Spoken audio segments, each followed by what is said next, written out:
In today's video, I'm going to teach you how to remove your Bank of America account from PayPal.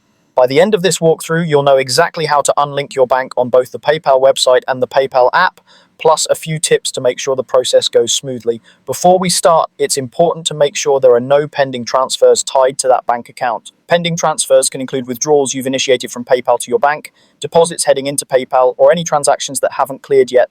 If something is still in progress, PayPal won't let you remove the bank until it's finished. Let's begin on the PayPal website.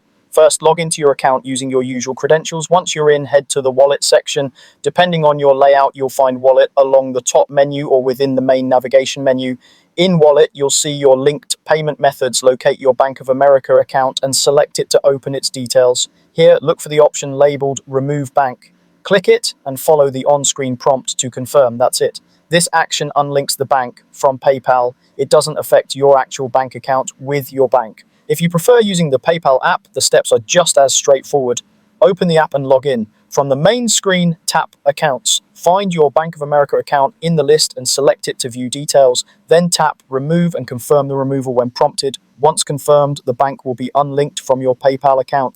After removing the bank, take a moment to confirm the change. On the website, check your wallet again to make sure the Bank of America account no longer appears. In the app, refresh the accounts view and verify it's gone.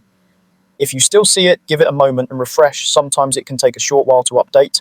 If you don't see the remove option or it's grayed out, that almost always means there's a pending transfer or a transaction that hasn't cleared yet.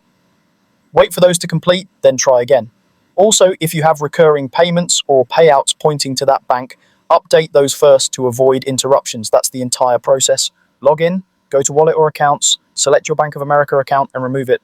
Keep an eye out for pending transfers and you'll be done in just a couple of minutes. Thanks for watching, and if you found this helpful, feel free to check out more tutorials just like this one.